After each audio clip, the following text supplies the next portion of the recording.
Good evening and welcome to the Black Feather, an Ospreys rugby fancast. However, we're on Six Nations duty, lads. And what a 2 weeks it's been.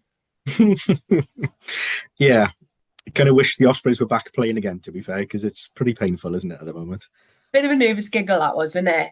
And I think I'm veering between nervous giggling and crying. I don't know quite which one to do at the minute, but we still got another week of the first block of Six Nations duty to go. So no real Ospreys chatter on the pod this week, but we'll do a bit of a Six Nations roundup of the last two games. So where do we start? So we'll go back, we'll wind back a week of where we are and kind of what happened in Wales's first game. Now, the old enemy for us, England, and I don't know about you, but it was a bit of a weird start to the Six Nations because we had France Island on the Thursday, then we had the Friday break, and I kept thinking on the Friday, oh my God, it's Saturday. Why am I in work? Why am I doing it? Just felt off. The Thursday night felt really off for me. Yeah. But yeah, it threw me off as well. And I know that it threw off my fantasy league with my group of uni mates because a couple of them missed out on this on this year's competition because they lost track of time. And the Thursday came around before they expected, and suddenly they hadn't made their selections before the first game kicked off. So, my fantasy league is down to very minimal numbers compared to normal years. I think there's only 4 of us competing. Yeah, very weird. I had the weirdest Six Nations first night ever, I think, because I was doing a talk for a local WI group on the night of the Ireland France game. So did they make a cake? Yeah, they did. To be fair, yeah, tea and cake was fine. Yeah, and then got home. Was it a nice Victoria sponge? Had to be, didn't it? Always is. Yeah, but yeah, must be the most unusual first Six Nations night I've had. I think of going straight from WI to rugby. Yes, I must admit though, WI have someone like me because it sounds quite fun. Yeah, they seem to be having a laugh. Yeah, but are they as random as me? Probably, yeah. I think so. Maybe that's just the Newtown branch. Maybe, I don't know. Okay. Apologies if anybody from the Newtown WI is listening by chance. I can't imagine they are, but you never know. I know, they'll hook me up. They should be listening, Mark, because I would have expected you to have forced them, bribed them all to tune into our next episode, which is this one. And I could have put a sticker. Yeah, I could have stickered the toilets. That would have been a good move. It's absolutely hilarious though, because I went to the McDonald's on Fabian Way the other day, and as I was driving around the corner, and one of the bollards leading into the McDonald's, there's a Black Feather sticker. Yeah, was that you? I'll take credit for that. You'll also find if you pay another visit now that I'm just exposing myself to how much I go to McDonald's. But if you go back, there's now another one right underneath the serving window. I know. I mean, also exposing myself. But enough free advertisement for the Golden Arches. So it was a bit of a weird start to the weekend, and then obviously followed up with us against England and that incredibly tropical, balmy afternoon in Rome, which I'm surprised someone didn't ring Noah and ask if they could borrow his ark. I mean, it rained when I was out there, but nothing like that. So, opening weekend, expected a big opener, really, of Ireland France, and it didn't go as close as I thought it would go. Ireland just were blown away. And obviously, there's a lot of debate about their 10, Crowley, Prendergast, whatever. and who was starting, but I don't think it would have mattered who started on that No, not at Thursday all. because they just played beautifully. And there's a Um, lot made about it, France's attacking prowess in that first game, but their yeah, defence was absolutely smothering, and they didn't give Ireland a sniff. They couldn't get any space at all. I think the defence was more impressive potentially than their attack on that first night. To be fair, yeah, Yeah. it says a lot for Sean Edwards, and that watching that on the Thursday then gave me the fear for this week with us. But France just looked really, really slick for that first opening weekend. Um, Italy, Scotland, bit of a shocker with Italy turning Scotland over. I wouldn't have put my mortgage on that. John was absolutely raging, but you would have thought that Scotland would have coped with those conditions far better than the Italians. But I think the Italians just showed how far they've come and the composure that they had to deal with those weather conditions, to deal with Scotland, to quieten Finn down and that back line. Mm. But obviously that led then to the sweeping changes that Scotland made moving into this week. I think what was most impressive for me about that Italian performance in round one in those conditions was they still managed to play semi-free flowing rugby. I Yeah, think the stats by the end of the game, they had six, seven, eight offloads. And in those conditions, that's no small feat. no, Most teams would turn to a plan B or to a monsoon plan, and that would be really pragmatic rugby. Just stick it up the jumper and try truck it forward, which could, indeed play into Italy's hands because they've got a pretty formidable pack at the moment and set of forwards as well. So they're more than capable of doing that, but they still manage to stretch Scotland and score some nice tries. Albeit in the periods where the rain wasn't hammering down in the sort of small yeah.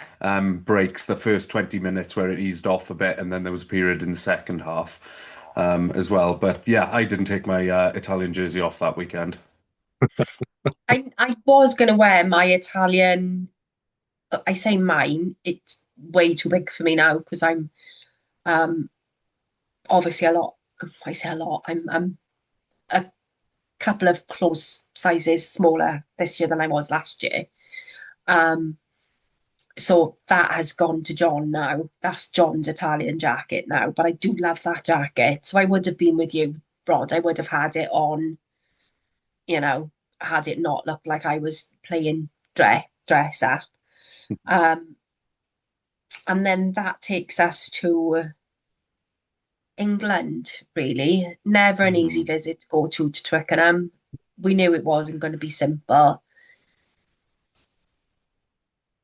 I didn't think it would be that bad. I Yeah.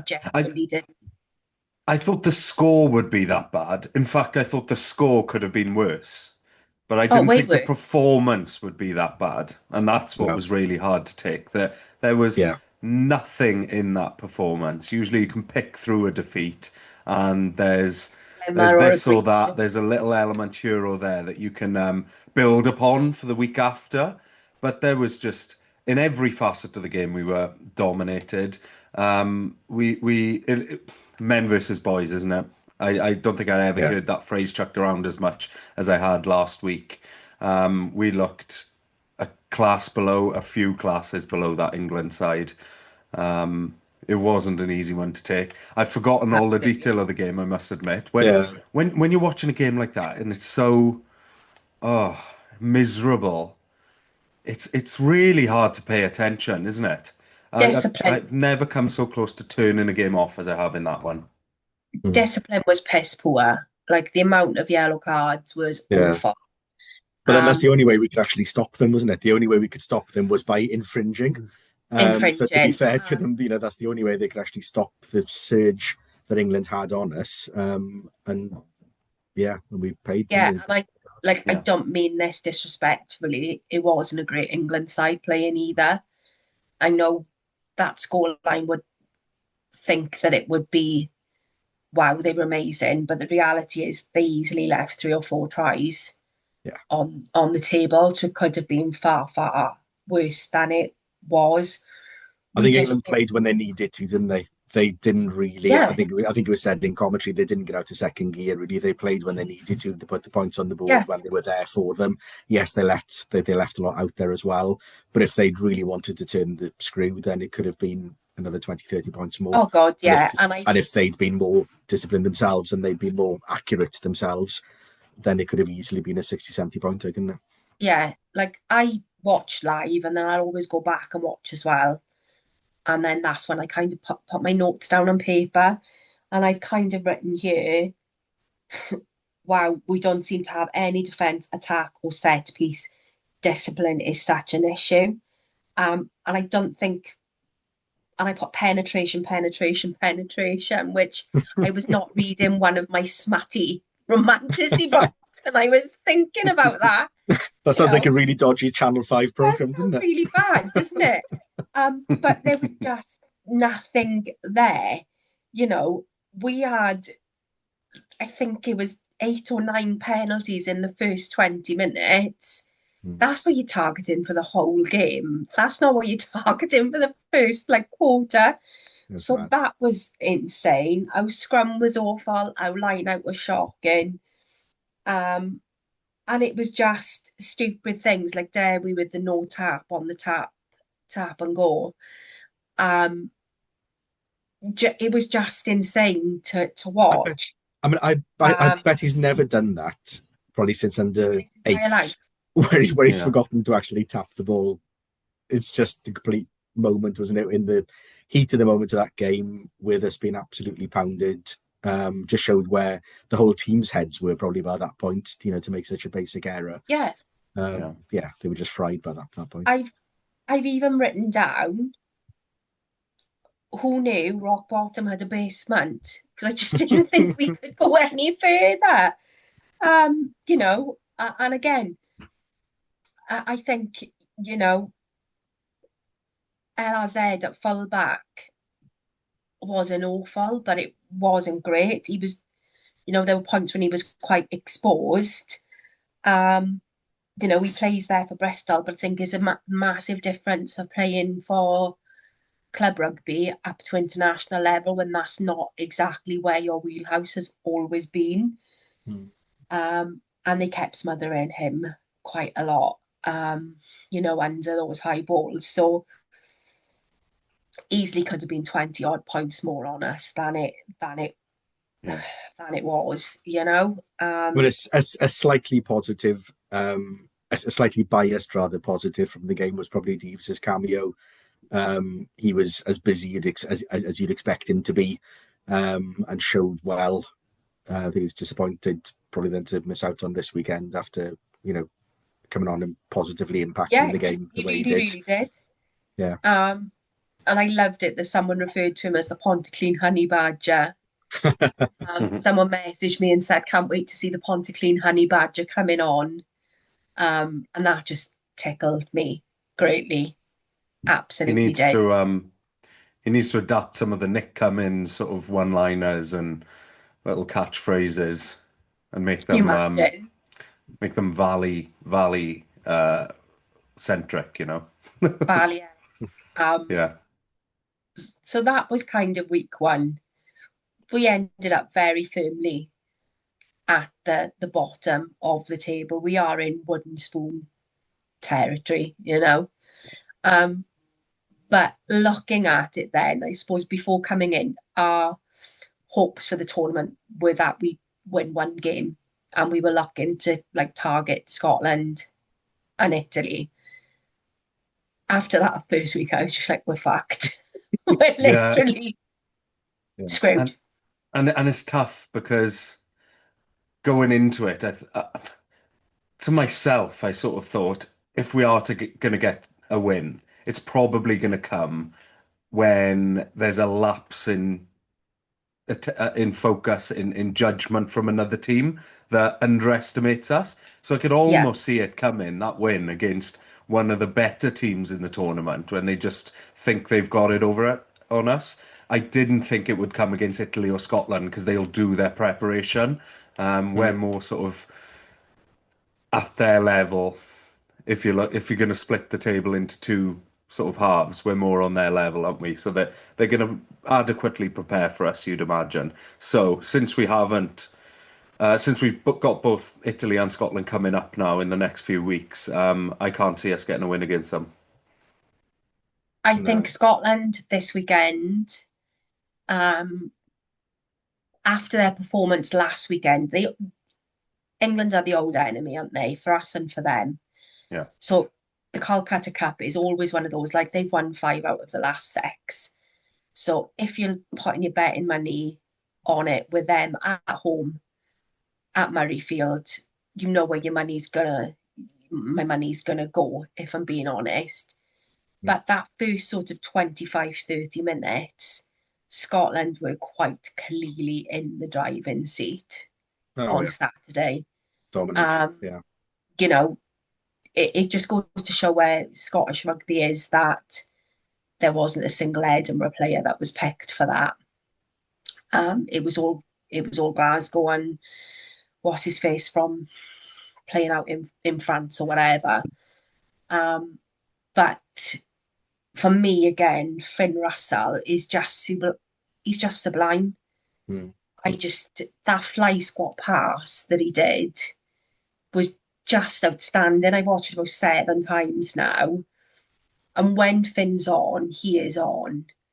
And someone put something on Twitter to say, use one word to describe Finn. And loads of people were saying inconsistent. And I was just like, mercurial.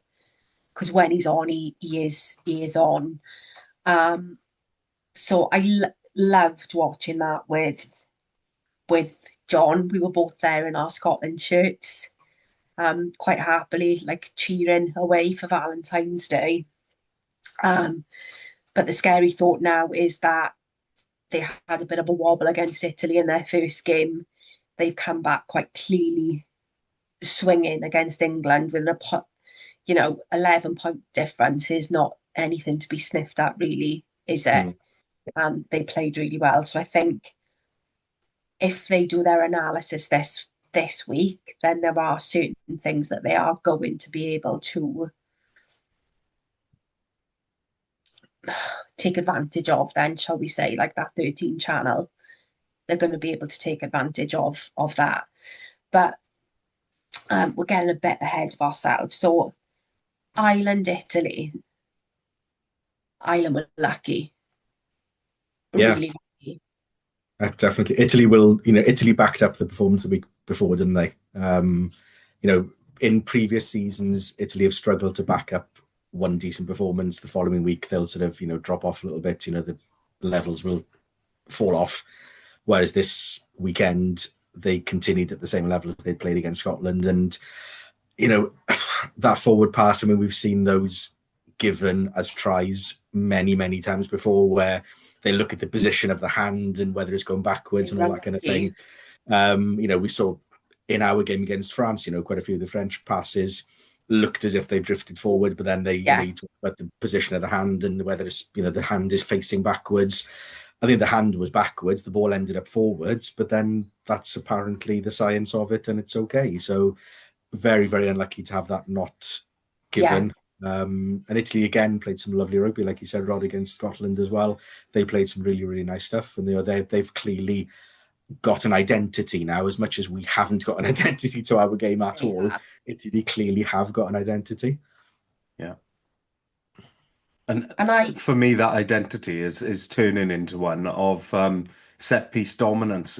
At least in this competition against the majority of the packs that they're coming up against, they seem pretty stable, don't they?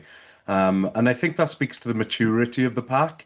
A lot of the guys in there we've seen now for the past 5-6 years, and they've been through the bad times and they're coming through it, and they're just really solid in everything that's part of being a forward in the international scene. Their scrummaging is really good. Their line out operation is really good, and in particular their line out defense is really good as well. They just seem to have a bit of an identity, which is something that they haven't always had over the last couple of decades. They've always been a bit hot and cold, a bit aimless. They've relied on key individuals to sort of drag them through the big games, whereas now everybody sort of stands up on their own 2 feet. And Yeah, deserves their place. they seem to be a proper team, don't they? Proper team. I thought it was impressive the way that they took apart Ireland's front row.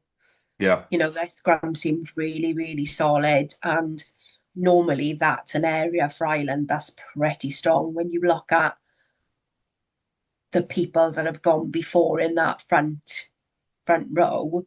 It's always been an area of gameplay for Ireland that have been really strong. So to see Ireland dismantling, to see Italy dismantling that with Ireland was phenomenal to see. Yeah.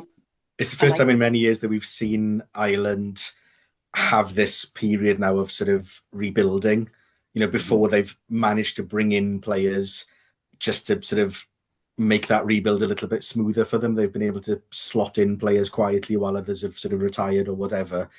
They seem to have now lost enough players from that dominant squad from the last couple of years for it to be noticeable that they are clearly struggling to fill those gaps. And they are definitely rebuilding. No doubt they will become a strength again because they've got such a strong structure within within the clubs and things that within the regions that will happen. But at the moment, they're not quite there, they're really, compared to where they've been the last few years. I think a lot has been placed on this debate of who their 10 is, whether it's Crowley or Prendergast.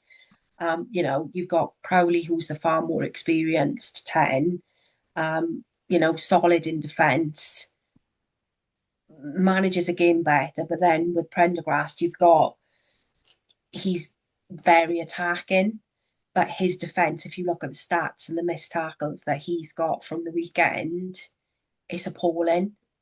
I think it's 7 or 8. I think I briefly saw.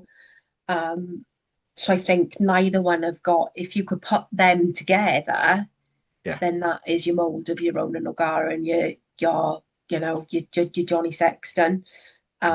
But I think that's a point at the minute where they're struggling with that debate in Ireland, and neither of which are pretty, neither of them are totally nailed on for me with it there, but certainly not somebody that you would think, they're in the doldrums. But I just think, as Andy Farrell said, they need to have more intent about them, and not just rely on Ware Island, because if they do that, they're going to continue to be the Neely men of Northern Hemisphere rugby. They're almost nearly there. Maybe they'll finally time it right for that sort of World Cup cycle, and they'll actually peak for a World Cup for the first time ever, rather than just before.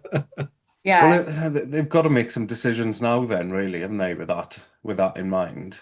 I think Andy Farrell's big mistake was nailing his colours so firmly to the Prendergast mast. There was never any doubt that he was his preferred choice. And he sort of backed himself into a corner on that.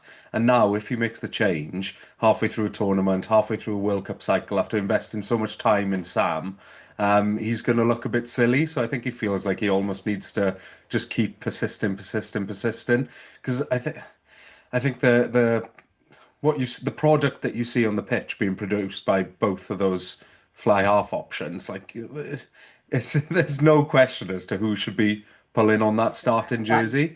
One comes across a lot more mature. You can see the potential of Prendergast. There's no doubt that his ceiling is high, but there's deficiencies in his game. And I would argue, and it's hard saying this, considering we've got such a small fly half in Wales at the moment that we all love, but he needs to put on a bit of bulk. He's got a big frame, but he's still gangly as hell. I think if he's a few kilograms heavier, people are just going to be a little less inclined to run down his channel. His body weight will be able to sort of speak for itself and just assist him in those tackles, because his defensive game is got a lot to be desired, isn't it? You can exploit that channel with him because he's poor defensively.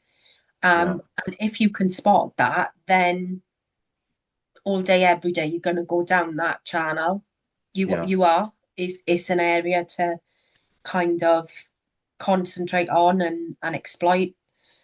And that's why we should be playing, when facing them, we should be putting, big men in that 12 jersey to just run hard at him, your Eddie Jameses and such. Yeah. Yeah. And then we talk Wales-France. Now, the scoreline of the defeat, I think there were things that we did better this week. So I'm not going to throw the baby out with the bathwater. There were certain things that were better. So discipline was better. It was better. We had a little bit more clarity with our scrum and our line out. That was there. But defensively, wow. 19 points in 15 minutes, and they were walkovers. They weren't difficult tries that they scored. It was the start of each half, wasn't it? France scored 90% of their points in the first 15 of each half, didn't they? And then they didn't have to do much then for the remainder of the half, apart from just control the game. That's the thing. It's the timing, isn't it? You go into a game as a fan with a little bit of optimism that maybe if you can hold out till half time and still be within a score or two, then the game is still on and it's competitive, and therefore it's actually a decent watch. But when they score after a minute and a half, after you've just sat down on the sofa and cracked open a Guinness, and then you're going, oh Christ, well, we're not going to win from this point, are we? And then there's just nothing to watch. There's no entertainment value in it. And yeah, like you said, Mark, it's the timing of those. Scoring right at the start of the first half, right at the start of the second half, in 39 minutes just before we go down the tunnel for 10 minutes. They're just like the most disheartening moments in a game to concede points because it sets the tone for what's to come. We look like a team that haven't got a defence coach, didn't we? Let's face it. Which is what we are at the moment. We've shipped 300 points. Have a defence coach. We've shipped 300 points in 6 matches under Tandy so far. And Tandy's supposed to be the defensive guru, but he can't do everything. He can't be a head coach and be a defensive coach as well. Yeah. It's ridiculous. I mean, when have we ever shipped over 100 points in the first 2 Six Nations matches? I don't know whether it's ever happened before. I doubt very much it's ever happened before. But we just doubled down. We said about Italy doubled down on their performance from the first week. We did exactly the same, but in a completely negative way, unfortunately. I mean, tactically, I don't know where we were. I don't know what we were trying to play on Saturday. We were constantly kicking to the best counter-attacking team in world rugby. Yeah, what were we doing? And then being surprised when they were running it back from everywhere. Just made no sense. I mean, the kicking game was poor from both kickers and from chasers as well. Gwyn Jones on the S4C commentary was absolutely livid all the way through about the kick chase as much as the kicks themselves. And Thomas and Dan maybe didn't cover themselves in glory with the quality of the kicks themselves, but the kick chase was so placid and didn't put any pressure on the French back three whatsoever. And like you said, the amount of space we were defensively narrow throughout. I mean, both the cross kicks for each France winger to score, they were the only person in the entire shot. No one home for us. Both of them. It's just nuts. Nuts. We didn't look like an international team. No. And at one point, I think Gareth Rhys-Owen said on the Scrum 5 podcast, I genuinely thought we were down a man. I didn't think we had 15 players on the pitch. I was like, yeah, I agree with that. And I think, why are we allowing it to be so easy for teams when defensively under Sean Edwards, we were fantastic? We seem to have taken strides backwards. And I know you're always going to have that when there's a change of guard. But you have got Tandy in, who did a fantastic job at Scotland with his defence, because they were up there defensively, Scotland, and we seem to have gone several steps back. But when you look at the coaches that we've got, there isn't a specific defence coach there. You've got Lydiard there, but he's not there as a defence coach. He's there with tackle technique and all that kind of thing. So defence tactician or defence styling. But defensively, there's no shape or anything there for me. And when you're coming up against players like Dupont, Jalabert, Louis Barret, they are just a joy. Like, it's hard to say. They were beautiful to watch in both games. They were lovely to watch. Their forwards again did a fantastic job. Gilliard is, well-deserved man of the match in week one. Again, another fantastic game for him on Saturday. We can say sort of like Wainwright and Cracknell had a relatively okay game with their carries, but again, relatively okay game with their carries. It wasn't anything. And when you think about it, then Italy and Scotland are now looking as scary as the big three, and they're not. I mean, Rod was saying about those tiers within the Six Nations. We're in a tier by ourselves now. Let's face it. Yeah. Honestly, definitely. I always get a bit like teary-eyed at the anthem, always. But I cried during this anthem, and John was like, "Oh, for God's sake," because I was a bit of a wet blanket all weekend. And I said, I'm just really sad and angry that we find ourselves here. It was like seeing those empty seats, I don't know if you've seen the pictures that Wales Online had. I know it was a Sunday game, but like Cardiff Arms was empty, the Queen's Vault, there was no bugger in there. Now, normally you'd have your certain element of hardcore rugby fans, or even if it was a Sunday or a Friday night match, would kind of go in to watch. It was like a ghost town in some of these pubs. Yeah. And to have France say at the end, "Oh, it felt like a home game," this is what you've done. Like, it sounded like it. It sounded like a France home game, didn't it? And yet, it really did. And yes, the scoreline helped with that. There wasn't much for the Welsh crowd to cheer, to be fair, at the end of the day. But even right from the anthems, it sounded like a French crowd. There was no atmosphere, which probably suggests that the main bulk of the crowd that were there were the daffodil heads who were going to turn up regardless of what's going on anyway, and maybe aren't the proper rugby fans. A lot of proper rugby fans stayed away. And yet, apparently, there is no disconnect between the game and the public at the moment, according to the union. And again, it just shows how disconnected they are themselves from reality. It was a beautiful shot of Dave Reddin that he was surrounded by empty seats. Billy No Mates. Billy No Mates. Yeah. And I think you've got, what's his face jockey coming out saying, "Oh, the lads are all right, nothing off field is affecting them." I smell bullshit. Yeah, they might be in a bubble, they might be able to drop the noise out, but looking at some of the abuse, like, Beard always gets shit online anyway. It was odds on that he was going to get shit online after that stupid 39th minute. Like, what was he thinking? Come on now, boy. But I suppose the red mist comes in sometimes on all of us, doesn't it? We all decide that we can do things that we either can't or shouldn't do. So that was understandable. But then, when you're looking at it, our back three, all right, Josh Adams scored a try. He's past it for me now. He's not, I think we've said before, for me, I don't know what more he's got to offer internationally then, and that's not me being a cow because he's from Cardiff. I just don't see what he's got there. There's others that we could bring through and give a chance to. Let's not, if we're going to go younger, newer players, just go for it. We can't be any worse than we are at this point in time.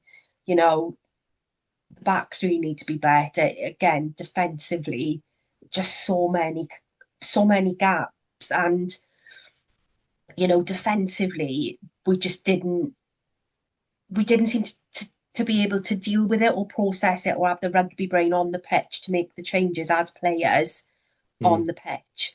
And I think Gavin Henson said him and the likes of Shane and other Ospreys or other internationals, when they were playing, they knew what they'd done wrong. They didn't need to come in at half-time and our half-time talk. They knew what they'd done, and they adjusted that accordingly on the pitch. And I think that's where we're lacking at the minute, is that ability to it's just so difficult to identify, what do you start trying to fix first when Defense. absolutely everything is below standard? Where do you Mm, start? If you're doing Defense. 50% of the things right, at least then you can pick an element and work on it in the yeah. midweek and try and improve it next week. And there was a bit of that from week 1 to week 2. We definitely saw our set piece showed up. We were relatively sort of stress-free in the scrum. We certainly held our own, and I think that front row have put their hands up now to just be the starting Yeah. front row going forward for the rest of the comp. Mm, But there's just how do you choose what to fix first? yeah. I think you're right, Sam. I think defense. I mean, I know Mark Ring talks a hell of a lot of shit online, but he came out straight away and he said the defense is the easiest thing to Yeah, coach to get and the right easiest first. thing to try and get a structure in place with. And then you can build on that. If you are solid defensively, then you can build an Mm. attacking structure from there. But I don't know. I mean, we were saying back in the autumn, it looked like there seemed to be a structure to what Andy was trying to do. And interesting you mentioned Gavin Henson there, because directly before the game, there was the Mike Bubbins thing was on with Gavin Henson. Yeah, yeah, yeah, Mm. yeah. That had been on the week before anyway. But he was saying about even in the 2005 Grand Slam team, they didn't have the big dominant forward pack, so they had to play a Yeah, quick to their brand of strengths. rugby where it was quick ruck ball, strike ball out to the backs as quickly as possible, recycle quickly, and again and again and again, and that's how they played because they didn't have the forward pack to do it, and that's where we're at the moment as well. We've got some decent players, but we haven't got the size and the bulk to compete with the likes of England, South Africa, Oh, Ireland, even Italy now in terms of the pack. So we've got to find a and way around that. you can have That's how that they did flair. it back in 2005. And yes, rugby's changed massively since then, but we've got to do something different rather than what we've done the last 2 weeks, which seems to be kick the ball in the air, hope we can tap it back our own way, which happens very, very rarely anyway, Mhm. and then look for a lucky rebound, which is really where our first try came from, where the ball bounced to Ellis Mee. He had a bit of clear out in front of him, created a platform for Carey to Yeah, go over. That wasn't created by anything apart from just luck that we managed to tap the ball back and yeah, it landed with one of our players. We've got no attacking structure. We've definitely got no defensive structure. Mm. And you would expect by now that Tandy's style of play would be beginning to come through, take and shape. you can't see it really at the moment what he's Yeah. trying to achieve. Yes, because No, all we did on the weekend was kick away possession, and all Yeah, that does is give France attacking ball to run at us yeah, from wherever they want on the pitch because they're just as capable against a team like ours uh, for, to score from their own 22 running it out as they are yeah. from within our own half. So we I didn't really get the tactics on the weekend. It seemed to play straight into France's hands.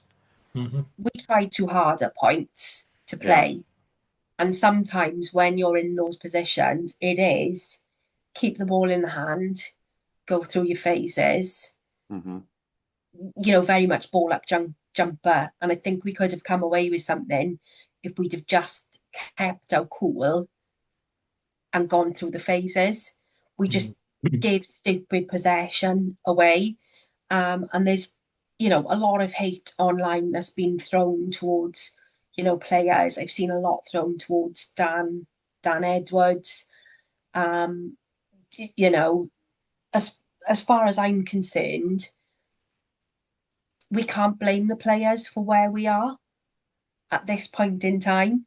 We we, No, we because I think can't. tactically on the weekend, Dan and Thomas Williams both have come under quite a lot of criticism over the Yeah, weekend. They'd clearly been told to keep the ball on the field of play. That was the tactic.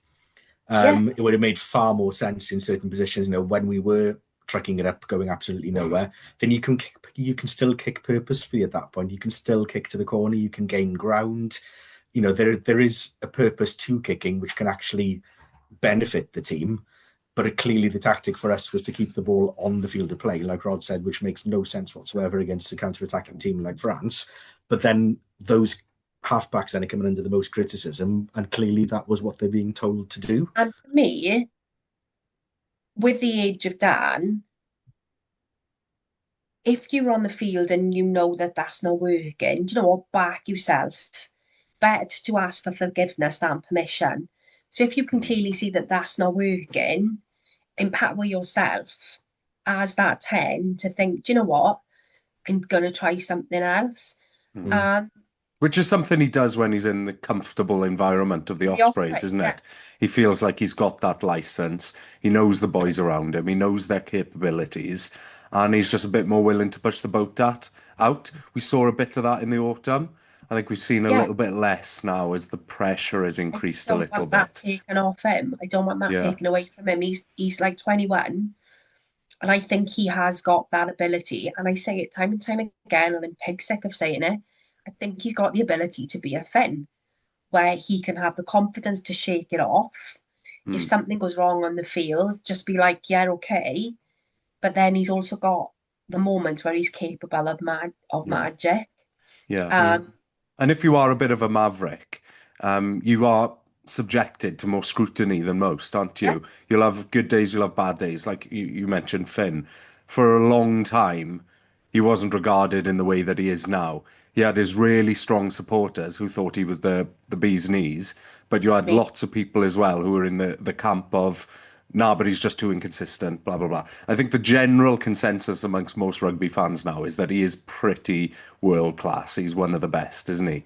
And that allows him the flexibility to make the odd mistake and for people to forgive him.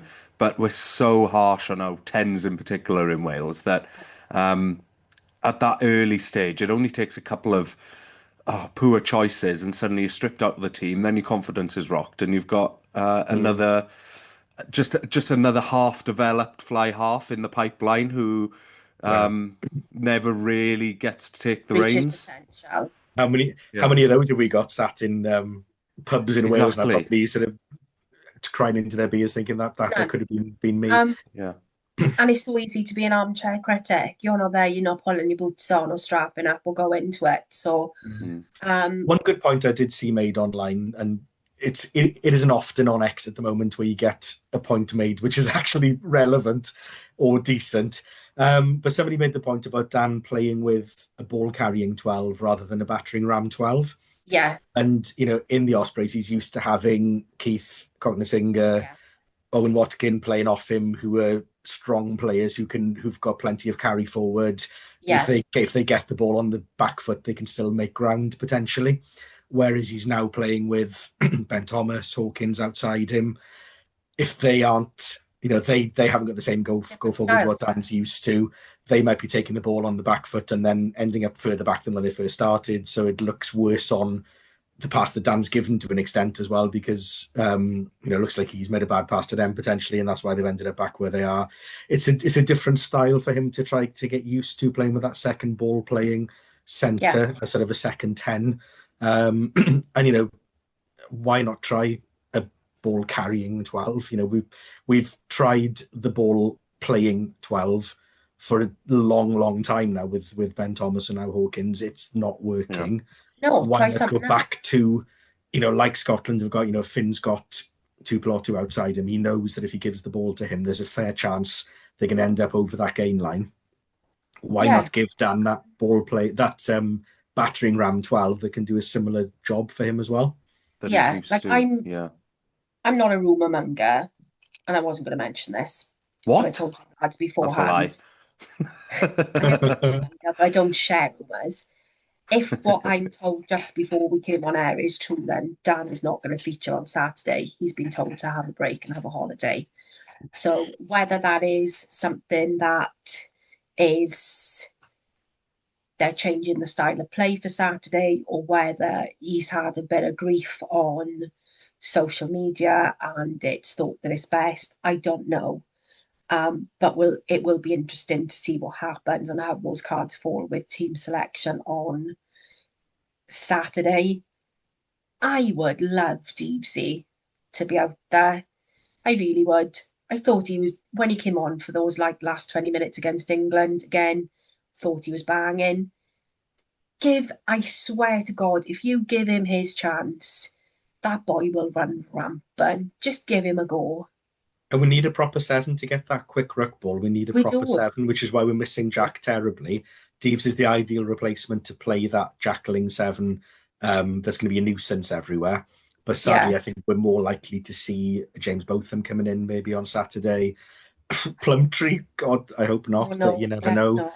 And again, I don't want to give him a kick in because he gets that on social media, but he's a walking yellow card.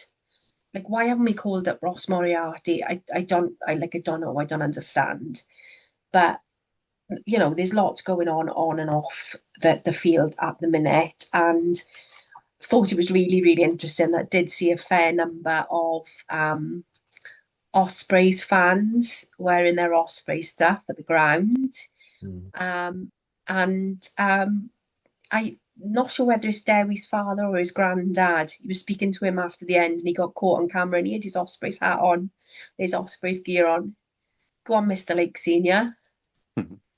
Go for it. I mean, what changes would you guys like to see on Saturday in terms of personnel? To go back to 2005. Yeah. I mean, I see that joke's been doing the rounds quite a lot, isn't it? Where somebody asked Gareth Edwards whether the 70s team would beat the current team, and he said, "Oh, it'd be really, really close because we're all in our 70s and sort of 6 of us are dead." Honest to God, though, looking at his face and his wife's face on Saturday, they were not amused. No. I tweeted last week that I think a fully stacked Ospreys team would beat that Welsh squad at the moment, just because the quality is probably comparable, but I think their cohesiveness would win it for them. Yeah. There we are. I have picked a team. 15 Ospreys then on Saturday. Yes. Rod has spoken. Call them in. Rod has spoken. Well, I have picked my team, and there are probably some names in there that maybe non-Ospreys fans will call me biased, but I genuinely was trying to be objective, and I think this is probably the best team for the weekend. So I think the front row did as good as we could have expected of them last week, and there's no point changing any of those names. In fact, that stands for all 6 front rowers in the 23. I think Carey was good, wasn't he, on Saturday? I mean, he was blown out of his ass by the time he came off, but he was good for the time that he was on the field. He did exactly what he was brought in for, didn't he? He was good. You don't bring somebody in for what they can't do. You bring them in for what they can do, and he did exactly that. And he got over the gain line in those key moments as well. Obviously, he did take a try, didn't he? I'm not inventing that. He did, So into the second row, which is probably where there's a bit more up for debate, I think Dav Jenkins retains his spot. He's done nothing wrong. In fact, I think he was one of the positives that came out of the game on the weekend. He was busy, but like many people have been saying, I think he needs to be complemented by a different kind of player than Beard now. I know that we're all fans of Beard here and we all appreciate his strengths, but we're going to start having to wean ourselves off him, because I think maybe, the team needs to evolve in its own way based on the personnel that's there. And there's no point trying to just squeeze him in just for what he's done. Can he move to 10 maybe? I mean, he had a bit of an audition, didn't he, on Saturday? On Sunday. Yeah, some Sheedy-esque kick in that was, wasn't it? But yeah, I mean, Dav Jenkins is probably the next sort of line-out operator of this Welsh team going forward. So it would probably favour him to just give him some more control without the shadow of Adam Beard sort of looming over him. Let him take control and solidify himself in that position, and then bring in some grunt, because that's what we're lacking. So for me, I put Rhys Davies straight into that starting squad. With Ben Carter coming off the bench because he did well on the weekend when he came on. And I think he's probably the better impact player out of the two. I think Rhys Davies is more suited to start, do 50 minutes, add some heft to the scrum whilst he's on, and then bring somebody more dynamic like Ben Carter on afterwards. Yeah, I like that. Agreed. Yeah. Back row. I've switched Cracknell and Wainwright around because as good as Cracknell was in his carrying on the weekend, in terms of like the number of carries, he didn't penetrate as much as Wainwright. And I think we could do with Wainwright's just carrying ability off the back of the scrum, just to give us the opportunity to do some set piece moves. Because everything that we did on the weekend was just out of desperation, wasn't it? If we've just got the front foot off the back of of set piece, it'll just allow us to be a bit more creative and give whoever's playing in the halfback positions just a bit of time to try something and spot opportunities and I don't know, kick out wide. So I think I've switched the two of those around for that reason. I think Cracknell did great, but maybe he's a bit more of a 6 if Aaron Wainwright's on the pitch as well. And then number 7, Harry Deeves, because we have absolutely no jackal threat in this team in the first 2 weekends, and we need to slow down ball because at the moment we're just getting run ragged. Yeah, and also Wainwright needs a shadow as well, because Wainwright was making quite a few half breaks, but there was nobody on his shoulder to take an offload or to take a pop from him or whatever. Whereas Deeves will be on the carrier's shoulder, being that man to be the bridge between, the next phase of play. We didn't have that on Saturday. Wainwright looked dangerous at times, but he just didn't have that person. Just didn't have any support. Yeah. And I think Josh McLeod could do that job as well as Deevesy. But we love Deevesy. I think the benefit of having it this way round is Deevesy gets 60 minutes to impose his game, which is when he tends to play a bit better, when he can just get into it and start forming his. Oh, that's strange. I've raised my hand without intending to. Apologies for that. But Josh McLeod can come on with 20 minutes to go and show a bit of leadership as well. When your leaders have gone off the pitch after doing 60 minutes and they're blowing up their arse, we've seen a real drop in quality ultimately, haven't we? What we need is a couple of leaders to come on in those moments just to see out the last 15, 20 minutes. And he obviously captained Scarlets frequently over the last couple of seasons. So I think it's probably, tactically speaking, the way to go. Yeah. So that's what we'd like to see. What do we think we will see, though? I think Beard will get dropped on Saturday. I think the kick will be his death knell. I think he will be dropped. But I think it's more likely that Rhys Davis will probably be on the bench and Carter will probably start. Likewise, Deeves, I think McLeod will probably start. And Deeves onto the bench is probably where Andy will maybe go with it, to give them an opportunity for the players that have come off the bench, rather than leapfrog somebody straight into a starting position, maybe. But I would go with your pack there, Rob. I would just go balls to the wall now and be random, go rando selection, because you take it. We've got nothing from this tournament now, so try things out, give it a whirl, give different combinations a go. We've got nothing to lose. I do think you're right about Beard. I do think that was stupid, and there will be an element of, I don't want to say the word punishment, but there will be punishment there for that. Of being silly about it. You're right about Wainwright. I did think he looked good on the weekend, and I think going up to Leicester will do him the world of good. I think he will thrive in that environment. Look what it's done for Nicky Smith. All right, Nicky Smith is moving on and going to Newcastle Red Bulls, but again, I think he'll go on and thrive in that environment. I do think I'm not agreeing with Red in what I'm saying, that about our players going to England, because we've got very different reasons as to why we think players should go to England. But I do think there are certain environments that I think Leicester will suit Wainwright down to the ground. I do think Gloucester and the type of team and structure that they've got there will suit Derby and Jack to the ground. And, it being a small, I don't think they could go to the likes then of Leicester or Sarries or Northampton. I think that's too big town for the Valleys boys. Do you know what I mean? I think Gloucester's perfect for them in that respect. Gloucester really need Derby and Jack the way they're going at the moment. Yeah. But it's when I think forwards is kind of where we've got a lot of choices that we can do combinations with, but it's our backs. For me, what we go there, where do we go? Because you're right, we don't have the size you know, on Yeah. them at the minute. So what do we go for? Because I do worry about that, that 13 channel and how they Yeah. connect. And I don't Well, know how I solve that.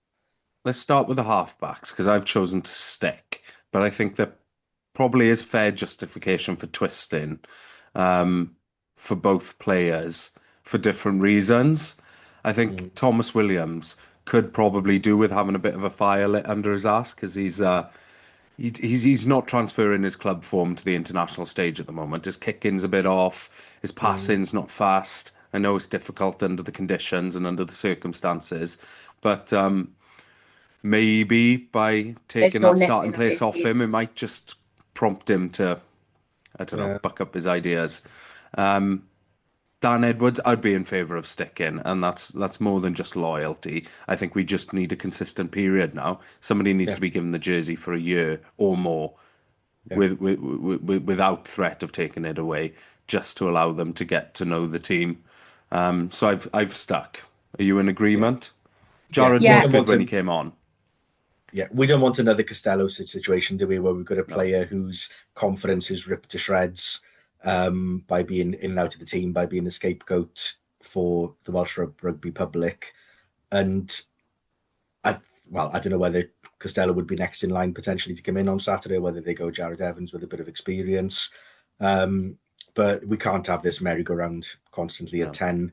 10 is the most important position on the field. So we need General. that consistency there. And, Dan's done okay. He hasn't had his finest last couple of games, but who the hell on the pitch has? He hasn't done anything wrong, though, in my eyes. He At hasn't least done we've anything heard, to me that would warrant it, like. yeah.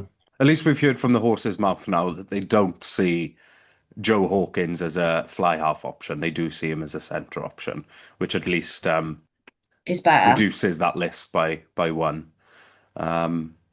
So onto the centres. I've shifted Eddie James inside one to 12. Yeah, As you discussed earlier, Mark, you made a good point around what Dan is used to playing with, and he's used to having a big ball carrier on his inside shoulder, albeit a ball carrier in Eddie James who can pass the ball as well and has got nice handling.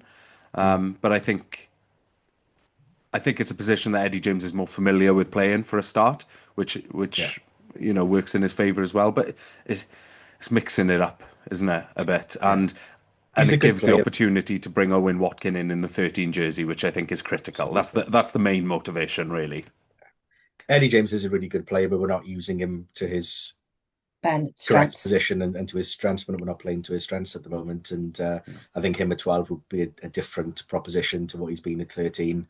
He just looks out to the game, doesn't he? At 13, he's not involved. Yes, yeah. He's looking for the ball, but he doesn't get it because the ball hardly ever goes past 10 or 12 anyway, because it's been kicked away by then.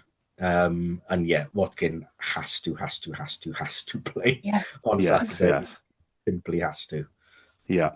But Eddie James in the 12 channel will draw in two players every time he carries the ball.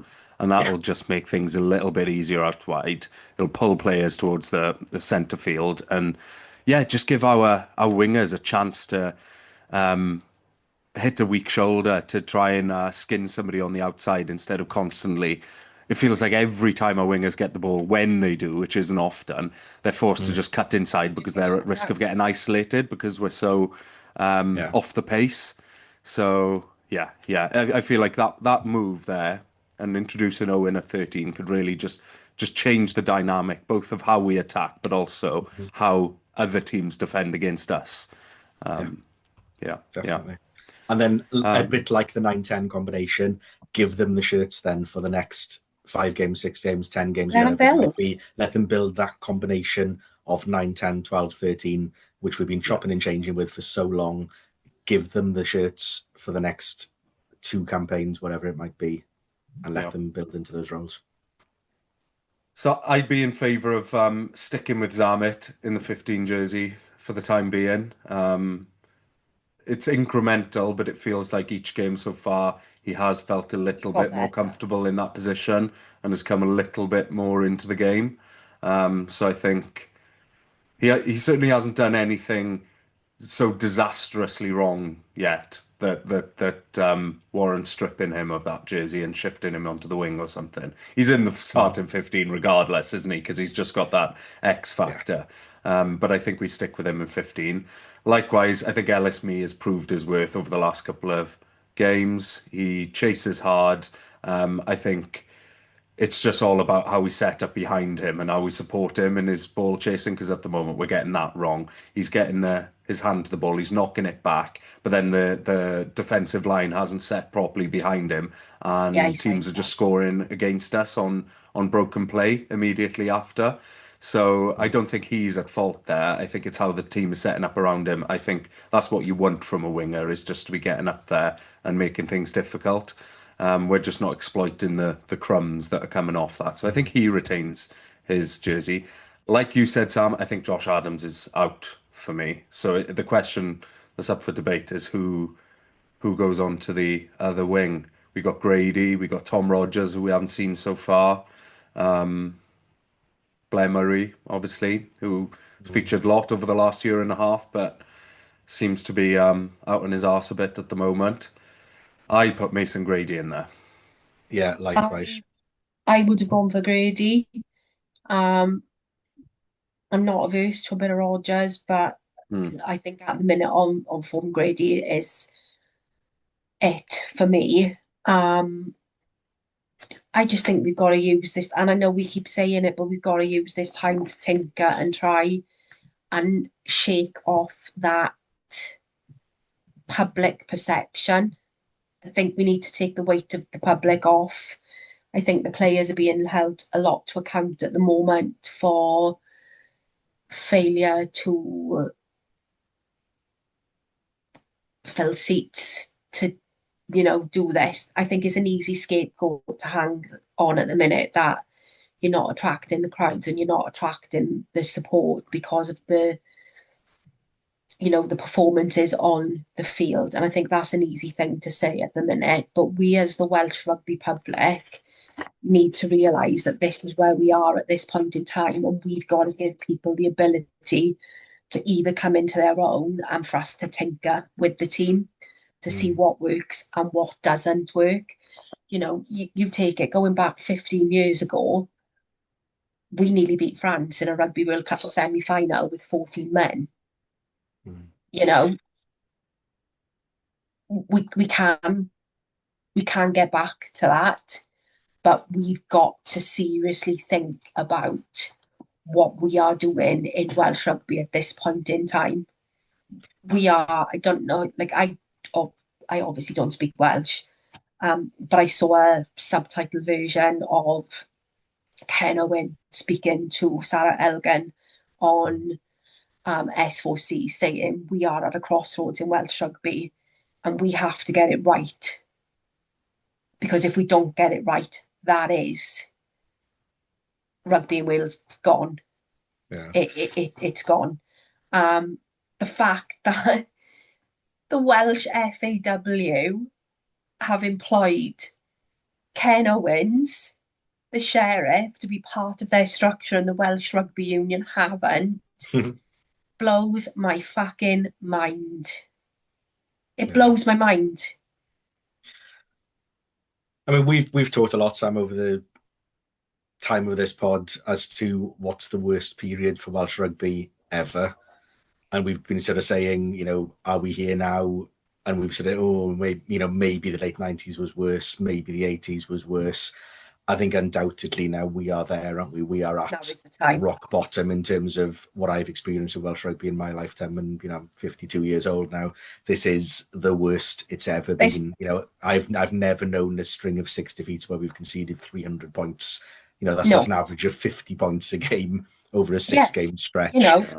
We've won 2 games in however many matches. 1 game, sorry, in however many matches. This is the worst of the worst now. We are at rock bottom on the field, and what's happening off the field is just making the situation 100 times worse. There's 3 years difference between you and I, so our points of reference to Welsh rugby and the state that we find ourselves in are very different to Rod's. state of reference with Welsh rugby. And you're right, we've been there, we've seen the tough times. We didn't stop supporting or going and watching No, the during stadium was those still tough full. times. The stadium would be full Stadium week was in, still week full. out. We still Yeah. went, Yeah. you know, and it was a very different kettle of fish then. It was still a very much a working man's sport. You There's know, just so much out there these days as well, trying to grab at people's attention, isn't it? There's so many alternative hobbies that you can do these days. And it's the cost. You know, if I got offered multiple free tickets on the weekend, I got offered free normal tickets, I got offered free hospitality tickets. And normally I'd have bitten someone's hand off for that. And I just thought, even though the ticket is free, I'm still going to have to go in. I'm still going to have a drink in there or whatever. Can't bring myself to give you any money. Like I literally can't. You know, and it's been a long 2 weeks in Welsh rugby since we've been together, and so much has gone on. You know, we've had the meeting at the Guild Hall with Torsten Bell, Rob Stewart. What was lovely to see was old players such as Alan Wynne-Jones, Paul James turning up, current players, Morgan Morris turning up, members of Osprey staff who I won't name turned up to that council meeting. It was a really strong meeting, and it really, really gave me belief that it's for the council. It is very much about protecting elite regional rugby and jobs and communities within Wales. It's not about gathering their 1.5 million investment that they've already made. They want elite rugby. They understand that there's 500,000 people across Swansea, Neath, Port Talbot, Aberafon, Bridgend, Maesteg, who will be disenfranchised from the regional game if we allow Welsh rugby not to go down to 3. Yeah. There's so much that's happened in the last couple of weeks, so we'll quickly pop through. Yeah, that sounds like a good segue because we're already at an hour or over an hour, and all we've done is talk the on-field stuff at the moment. So, which is unusual for us. Yeah, perfect segue though into the but it is CMA stuff. Yeah, so last week then or just after the council meeting, it was announced that, you know, there will be releasing of minutes, and then there was a discrepancy between whether someone took minutes or didn't take minutes. So it all blew up on like the 4th of February and whatever, with the council coming out and saying, no, this is quite clearly what was said. And it was a bit he said, she said. Off the back of that, then we had, well, you won't lose rugby. You can merge with the Whites. Nobody's spoken to the Whites. Nobody's discussed that with the Whites. They just dropped that on the Whites. Complete bolt out of the blue, isn't that? So in all fairness, the Whites came out and made a statement saying, hang on a minute, lads, no one's discussed this with us. And what about our 100 whatever years history and, you know, whatever, anything else? So that was rather hilarious. We also had them people being contacted by certain members of the board threatening to sue them for defamation if they didn't take certain posts down on social media. I have seen some of this, so I don't want to say allegedly because I know that it's true. I've seen it. Shame on you. Behave yourselves. I just think you've just come out of a bullying and misogyny claim through contract negotiations, and now you're trying to railroad, you know, things. And there's lots of things that have been printed and have been said.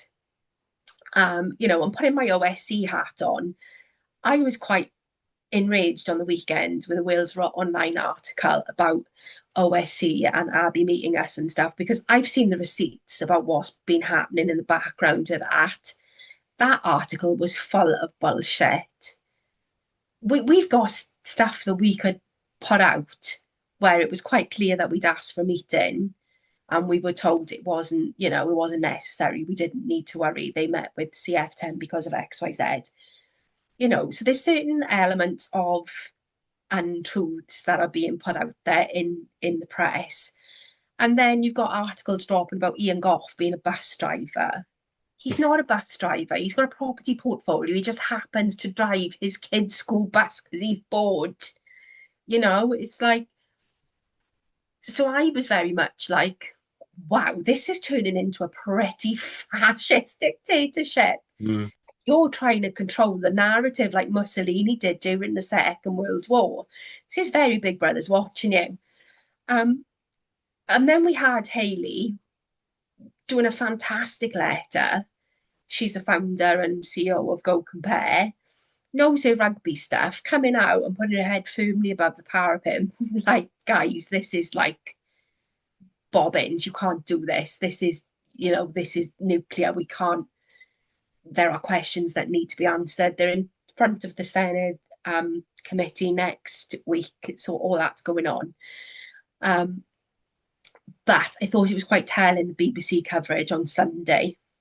You had Alan Wynne-Jones, Jiffy, everybody coming out and saying, and there were certain things that were said and done on the weekend, which were, I don't know whether I've read stuff into them.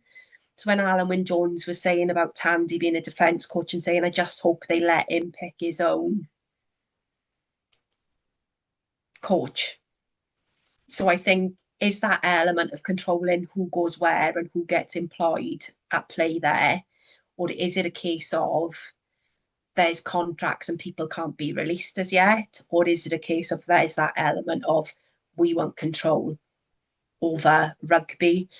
Thought it was great when he said, about the hair standing on the back of it, back up on the back of his neck, because he was quite clearly annoyed.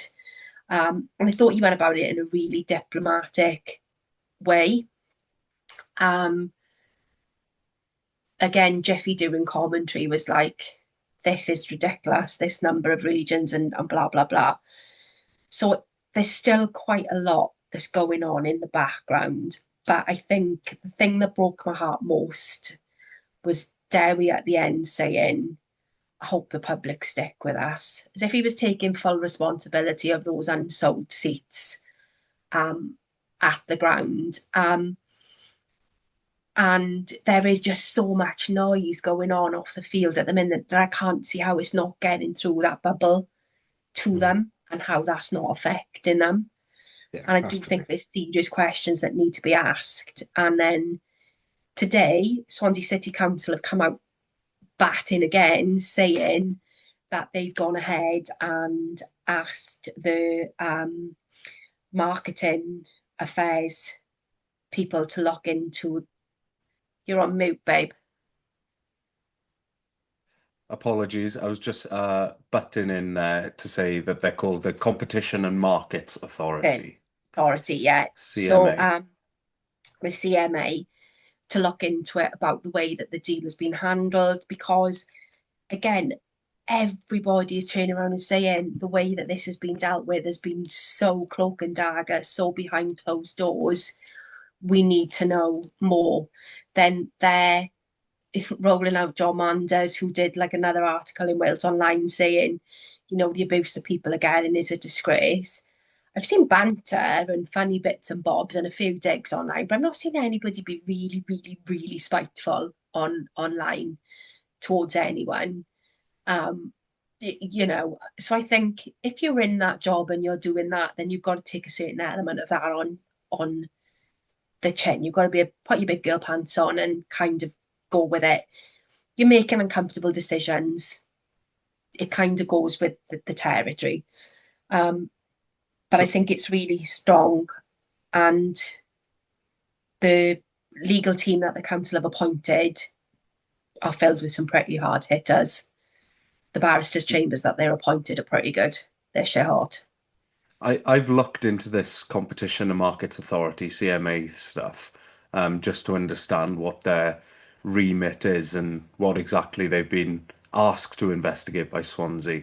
And obviously it's to do with WRU and their and Y11's adoption of Cardiff potentially.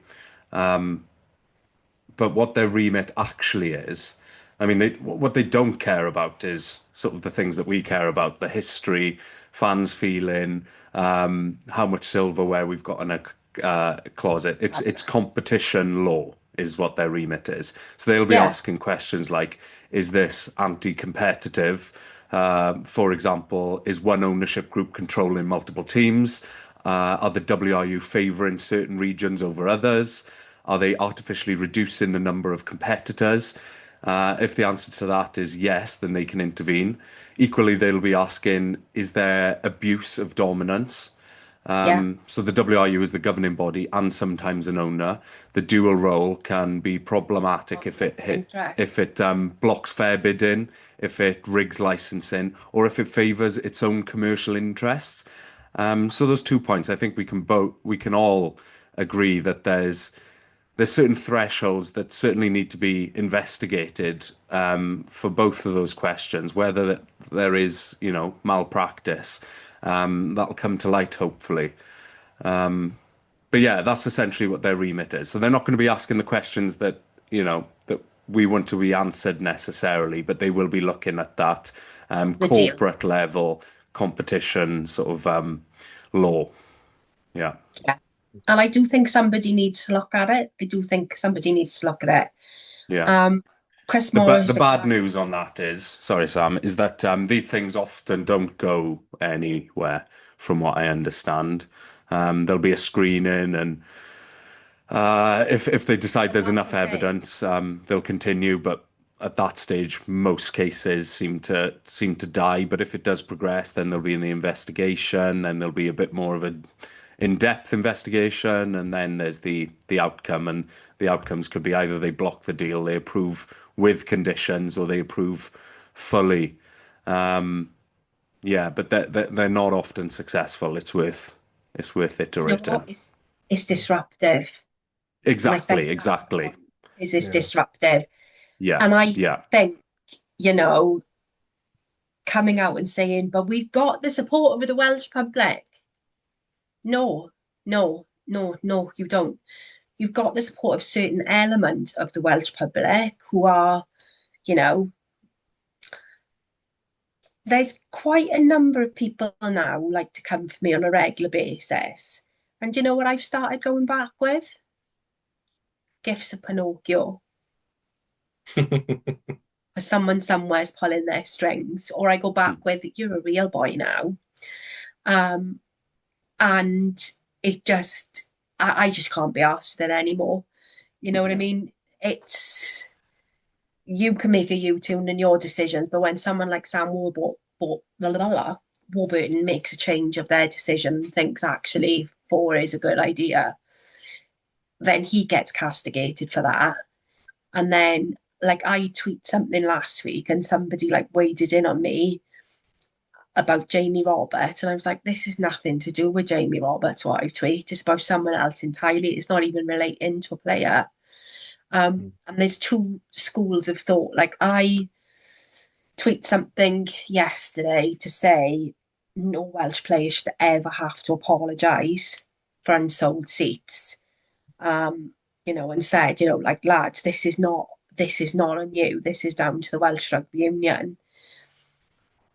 We can all say it till we're blue in the face. We're not buying tickets and we're not going because we don't support you as an organisation. We don't. You'll have your daffodil heads who will always go because it's a day out and it's a jolly. But there are people like me who have been through thick and thin. I'm not a fair weather fan, so don't call me a fair weather fan. I've been on the end of some shocking defeats within that stadium. I've been away and seen shocking defeats. I'm not a fair weather fan. However, there is a line where I draw that I don't trust you, I don't believe in you, and I'm not supporting you. When we were playing the first weekend, I wore my Green Ospreys hoodie. someone was like, yeah, but you're wearing a Y11 generation hoodie. Piss off. I can go old school. All right, this is relatively new, but I did have this when this was originally out. I just busted it. John's just happened to get me a nice vintage one on, from someone. But I have got stuff that goes back that far, and it's not just the Welsh Rugby Union. It is Y11. I think there's been an element there where Y11 coming in as preferred bidder has just solved a whole raft of problems for the Welsh Rugby Union, and that's why that decision's been made. This is going to play out and out. I can see this going down a legal field, and I think for me as a fan, just want to get back to the business of watching rugby. That's all I want to do. But I am going to fight tooth and nail for my region as well, and for all regions, because I believe we need 4 strong regions. Yeah. Someone give me shit on Twitter, as per you, saying, yeah, but our under 18s and our under 20s do really well. Yeah, but what is there after under 18s and under 20s? Where's that pathway? Where's that ability to step up from there onto the regional scene, and from the regional scene onto the international? That's where your pathways are failing, and not having enough players coming through at under 18s and under 20s. We should be in the position where we've got an A team. And I was banging on about this last year. Mark, you can remember A-team rugby where you play on a Friday or a Thursday. And it was great because quite often they brought the A-team up to North Wales to play as well. There's a period they played in Wrexham, the A-team games were always up there. So it was an opportunity to grow the game in North Wales as well. Yeah. North Wales is lost to rugby now completely. Really, with they've got Wrexham to support, with all the sort of hype that's going behind that. Rugby's nowhere up here at all. But I was going to say, the disappointing thing is still that there's this wall of silence from everybody that we need to hear from, and they will argue that they have legal reasons, but they don't need to talk or whatever, and this, that, and the other.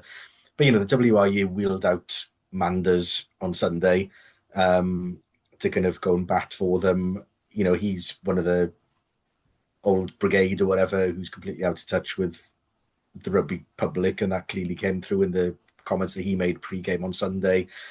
And also still we've got nothing from Y11, nothing from Lance, nothing from the club directly. The only fight that we've got from within seems to be now the council. They seem to be the only people who are going to bat for us. And Torsten Bell. Yeah. And Karen Harris and what's his face, Kinnock. Yeah. They all turned up at the council meeting. But where are our supposed leaders within the region who've not said anything publicly since all of this broke? Not a single comment, not a single statement, apart from completely denying what was then proved to be true by the council anyway. Yeah. It's just, I don't know, even if we do end up surviving this, I don't know how we move forward. Y11 clearly don't want to Ospreys, or that seems to be the way things are, unless there's things going on that we don't know about. So, we're going to need new owners at the end of this from somewhere. Lance has burnt his bridges with everybody. So, where do we go from here onwards, really? Because that's the thing that's gone unspoken so far, Mark, is if this deal does collapse and Y11 don't purchase Cardiff, it's going to be really hard for them to come back and be owners of Ospreys and not just get eternal abuse for it. It's a difficult situation all around. Get me into that stadium when Snoop Dogg is here next week, and I'll have a word with Snoop. Yeah, but it's just lucky we've got the rugby to focus on at the moment, isn't it? But you know what, though, right? This is how much we aren't fair weather fans in our family. My brother, prices are out for the Rugby World Cup to see us against England in Australia. Like, bearing in mind how shit we are, he wants me to go to Australia to watch Wales England in the Rugby World Cup. Are you joking? Like, behave yourself. This is how I know I'm not a fair weather fan. But for me, I'll see what I can do with Snoop Dogg. I'll try and sneak in on the 24th. But very, very quick random. Winter Olympics. Some people Oh, yes. believe Jamaica's got a bobsleigh team. I would love to have a go of that, or I would love to have a go at the skeleton. Not feeling skateboarding, skiing, or skating, but I am fancying bobsleigh. Which event is for you and why? In terms of watching, it's hard not to love the curling. Oh, I know. Like chess on ice, I've heard it described as, and that's the perfect summation of that sport. It's so, so good. I could watch it all day. In fact, when It's we on now. started recording, Team GB were facing off against Canada. And I suppose that game is going to have finished now, and I'm not sure what the score is. So. No, but did you see Canada and was it Sweden having a row? And the Sweden guy going, I'll show you the pictures, and the Canadian guy going, just fuck off. Fuck off. I've never seen it get angry in curling. Loved it. So for Odd, it's curling. Yeah. You'll have one grippy shoe, one slidey shoe, and a brush. Yeah. Mark, what's for you? Oh God, as Rod's just stolen mine then, because that's the only sedate one that I could even think about doing. I can't stand up on skates, and I went skiing once when I was in school, and I was an absolute disaster. I was the one clogging up the drag lift by sort of falling off it all the time. You were Bridget Jones. So I can't go on skis. I can't go on skates. Oh God knows. I don't know. Can I be the brush for the curling? We had a very my cheek is still bad, by the way, right? I do think I fractured it, but I'm scared and I don't want to go to the hospital. I've got a very misshapen cheek now and a random lump, and it's still a bit bruised. But Saturday, now we were watching this luge. John turned to me and was like, see, I couldn't take up something like that. I'm too much of an adrenaline junkie. I would just go balls to the wall and blah, blah, blah. Me not thinking now, I've just turned around and went, don't think they make those Lycra suits enough to fit you. He was like, what? And I was like, no, you're an adrenaline junkie, yeah. And then he was like, okay. And I went, the thing is, I couldn't do that. I was like, I fall off my own fucking feet. Can you imagine what I would do if I was on one of those? I'd smash my head in. And he went, Lycra suits. So I was like, all right. So yeah, for me, I would love a go of the bobsled or the lugy skeleton-y thing. I look at those and I wonder what does their training regime entail? Do they turn up at the gym and get out of their clothes and get into their gym gear and then walk into the gym hall and lie down on a bench and then just plank and just hold that for 30 minutes? I was trying to figure out how they drive them, because apparently there's like D-pulley type things underneath to kind of move them, and they're all about the lines and stuff. But I watch these things and I become a bit of an expert. I kind of zone in on something. But I'm just a bit like, I'd like to do that. So, right, that is it for this week. We will head forward to Scotland.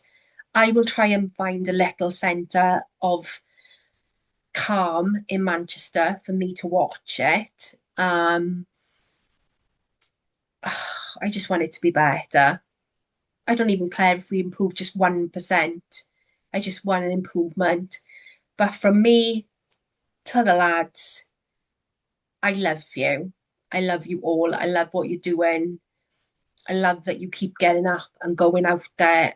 And as someone far better than me said, lads, it's not how many times you get hit, it's how many times you get up.